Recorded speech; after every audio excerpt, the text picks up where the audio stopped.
सबसे पहले तो आपको अपना dream house with the limited budget का जो थॉट है उसको निकाल के बाहर फेंकना पड़ेगा कि लिमिटेड बजट के अंदर कुछ वाव प्रॉपर्टी मिल जाए। तो ऐसा कुछ होने वाला नहीं है गुड़गांव के अंदर। Hello friends, welcome back to you on my YouTube channel. आज हम लोग इस वीडियो के अंदर कुछ ऐसी सिली कॉमन मिस्टेक्स के बारे में बात करेंगे जिनको आप लोग कर रहे हैं।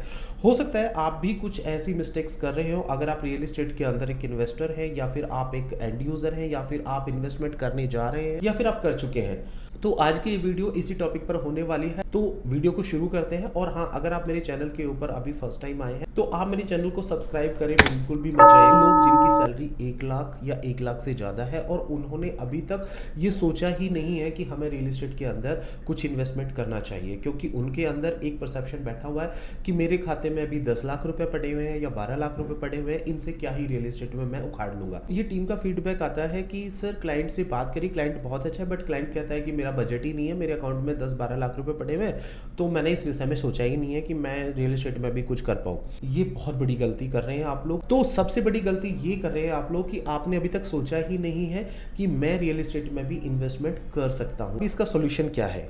इसका सोल्यूशन मैं आपको देने जा रहा हूँ। पहले तो आप कोलिब्रेशन करिए। आप कोलिब्रेट करके भी प्रॉपर्टी ले सकते हैं। आप अपने भाई के साथ में मिलके प्रॉपर्टी ले सकते हैं, आप अपनी बहन के साथ में मिलके प्रॉपर्टी ले सकते हैं। अब आप अपने इन-लॉज से भी बात कर सकते हैं। और सबसे अच्छी बात है, आपको इन सब रिश्तों को भी बाद में टटोलना है। सबसे पहले तो आप अपने पेरेंट्स से बात कर सकते हैं, क्योंकि 10-12 लाख 15 लाख रुपए तो वो भी लेके बैठे होंगे।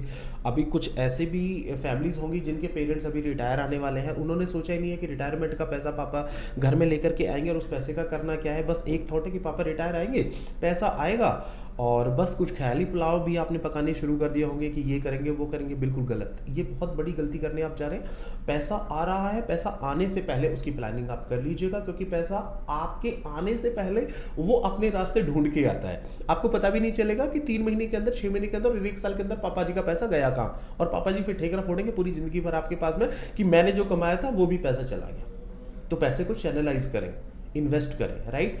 दूसरी चीज़, जिन लोगों के बहुत सारे ऐसे भी फैमिली जिनके पापा जी मम्मी जी रिटायर नहीं आ रहे, लेकिन उन्होंने भी अपनी ज़िंदगी में कुछ कमाया होगा, तो 10-15 लाख रुपए उनके अकाउंट में भी पड़े होंगे।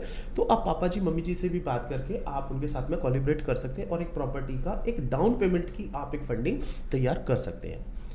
अब ये जो मैं फंडिंग बता रहा हूँ, अगर आप 15 से 20 लाख रुपए कोलिब्रेट करके इकट्ठा कर लेते हैं तो आपकी 10% की फंडिंग हो जाती है और आप 1 करोड़ की प्रॉपर्टी के लिए बिल्कुल एलिजिबल है। आप 1 करोड़ की प्रॉपर्टी गुड़गांव जैसे शहर में भी बाय कर सकते हैं। आज की डेट में भी मिल जाती है। सैलरी बहुत सारे ऐसे लोग हैं कि मेरी तो 85,000 सैलरी है, मैं कैसे ले सकता हूँ। भैया, आपके बेटर हाफ भी कमा रहे हैं, हो सकता है उनकी सैलरी 40,000 हो तो आप 90,000 के ब्रैकेट में आ गए। आप भी सोच सकते हैं, प्लान करिएगा। कोलिब्रेशन सॉल्यूशन दिया है आपको, इस पर जरूर सोचिएगा। आप अपने रिलेशंस में ढूंढिएगा ऐसे जो लोग हैं जिनके साथ में आप कोलिब्रेट करके प्रॉपर्टी ले सकते हैं। अब ये जो अगली गलती मैं बताने जा रहा हूँ, ये मैक्सिमम लोग करते हैं। सबसे पहले तो आप लोग अपने फ्रेंड से और कुलीग से सलाह लेनी बंद करो। Do not take advice from your colleagues and friends. Mark my words. आपने सोच लिया, आपने शॉर्टलिस्ट कर लिया, आपने बजट बना लिया, आपने लोकेशन देख ली, आपने विजिट भी कर लिया, आप रेडी भी हैं इन्वेस्टमेंट करने के लिए, बट ब्लंडर क्या किया आपने चाय पे चर्चा कर दी अपने दोस्तों के साथ में। अब वो दोस्त क्या है, वो पिछले 10 सालों से रेंट पे लेकर के आ रहा है। और ब्लंडर क्या है, उसकी फैमिली ने जिंदगी निकाल दी रेंट पे रहते रहते, और आप ज्ञान उससे ले रहे हैं इन्वेस्टमेंट के लिए।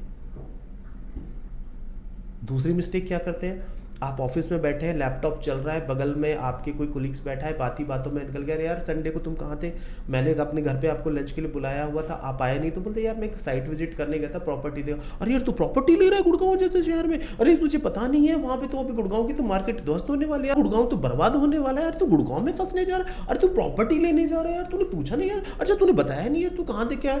अब आपने गलती क्या करी, आपने प्रोजेक्ट का नाम बता दिया, लोकेशन बता दिया।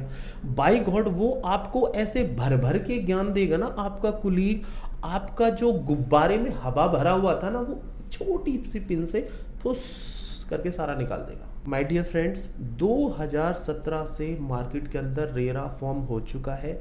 जितनी भी प्रॉपर्टीज आज सेल आउट हो रही हैं वो अंडर गाइडलाइंस ऑफ रेरा हो रही हैं। 2017 के बाद में जिन जिन लोगों ने इन्वेस्टमेंट किया है, आप ऐसे लोगों को ढूंढिए, उनसे पूछिए, वो लोग अपना रियल एक्सपीरियंस आपको बताएंगे कि उनका पैसा डूबा या उनका पैसा ग्रो किया। तो सबसे पहले तो आप ये जो मिस्टेक कर रहे हैं आप इसको बंद कर दीजिए। जो लोग आज अर्बन सिटीज़ के अंदर रह रहे हैं और उनके पेरेंट्स गांव में रह रहे हैं या किसी छोटे से स्मॉल सिटी के अंदर रह रहे हैं, तो do not take advice from your parents as well. आप कुछ लोगों ने इमोशनल हो जाएंगे और वो पर्सनल हो जाएंगे, यार तुम तो पर्सनल हो रहे हो, तुम ऐसे कैसे कह सकते हो, हम अपने पेरेंट्स को ना बताएं। अरे भैया बिल्कुल मैं सही बोल रहा हूँ, आपको बुरी लगने के लिए ही बोल रहा हूँ।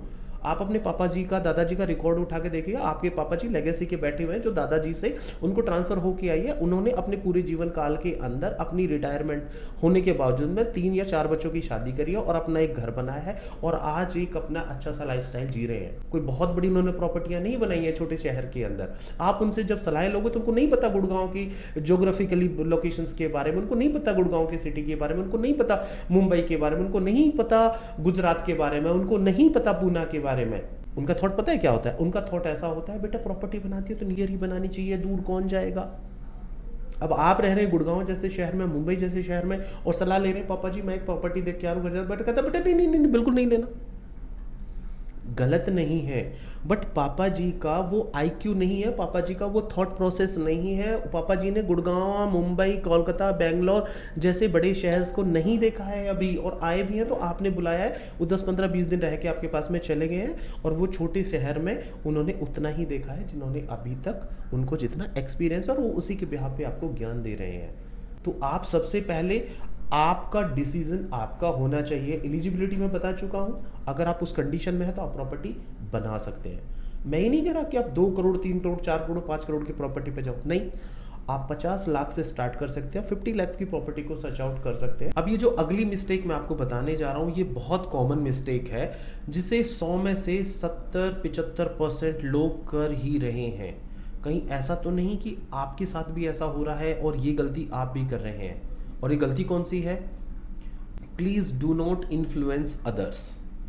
आप दूसरों को देखकर प्रभावित ना हो प्रॉपर्टी के मामले में। स्पेशली मैं आपको बोल रहा हूं, इस लाइन को आप यहां बिठा लीजिएगा, अदरवाइज आपके लिए बहुत बड़ी प्रॉब्लम होने वाली है। और अगर आप ऐसी गलती कर रहे हैं तो आप इन बातों से रिलेट भी करेंगे। इस चीज को मैं एक एग्जांपल से आपको समझाने की कोशिश करता हूं। मान लीजिए आपका बजट है 1.5 करोड़ का या 2 करोड़ का। आप पिछले 3 सालों से, 5 सालों से या 7 सालों से या 10 सालों से रेंट पर रह रहे थे। हस्बैंड वाइफ दोनों कमाते हैं। अब आपकी ठीक ठाक एक सेविंग हो चुकी है, आप लोगों ने डिसाइड किया है अब आप अपना एक घर बनाते हैं या इन्वेस्टमेंट करते हैं। लेकिन प्रॉब्लम ये नहीं है कि 1.5 करोड़ या 2 करोड़ रुपए में कुछ नहीं मिलेगा। प्रॉब्लम ये है कि 1.5 से 2 करोड़ रुपए की चीज जब आप देखने जाते हैं तो वो आपको पसंद ही नहीं आती है। और सबसे बड़ा कमाल तो तब होता है कि हस्बैंड तो समझ जाता है लेकिन वाइफ आते ही उस प्रॉपर्टी को फेल कर देती है, सिंपल मुंह पे मना कर देती है, नहीं जाना यहाँ पर, ये तो जंगल है, बहुत दूर है, सिटी से आउटर में आ गए, ये तो बिल्कुल रूरल है, यहाँ पर हमें लेना ही नहीं है। अब इसका रीजन पता है क्या है?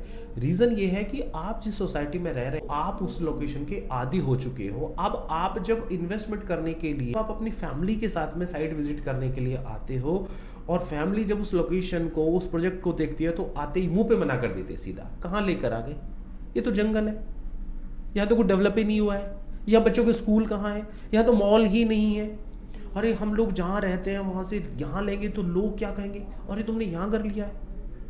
लेकिन आप उसका फ्यूचर नहीं देख रहे हो, आप जस्ट उस चीज को देख रहे हो जहां आज अभी आप रह रहे हो।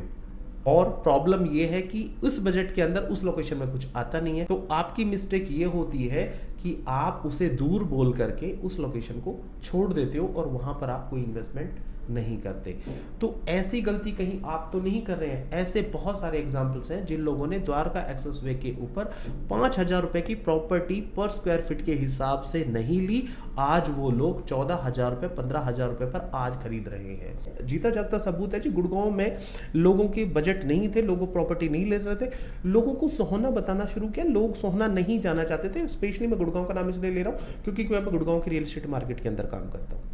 बाय गॉड, जिन लोगों ने 2020-21 में गुड़गांव छोड़कर सोहना की मार्केट में इन्वेस्टमेंट किया, आज आप उनसे पूछिएगा 30,000 रुपए पर स्क्वायर यार्ड प्लॉट का रेट हुआ करता था, आज सोहना के अंदर 1.5 लाख रुपए पर स्क्वायर यार्ड का रेट है सर। अब अगर वो यही सोचते यार हमें सोहना नहीं जाना, हम सोहना में क्यों इन्वेस्टमेंट करें, दूर क्यों जाए गुड़गांव में, तो फिर वो सोचते ही रह जाते, गुड़गांव में कुछ आना नहीं था और सोहना में उन्होंने जाना नहीं था, तो वही ठन ठन Gopal, do not sell too early. अब ये दूसरी कैटेगरी है जिन लोगों ने ऑलरेडी प्रॉपर्टी ले रखी है और वो अपनी प्रॉपर्टी के अगेंस्ट 30%, 40%, 50% की पेमेंट करके बैठे हैं, और लोग अब उनको लगता है कि यार आने वाली किस्त है, अब मैं कैसे करूं, मुझे तो बेच देना है।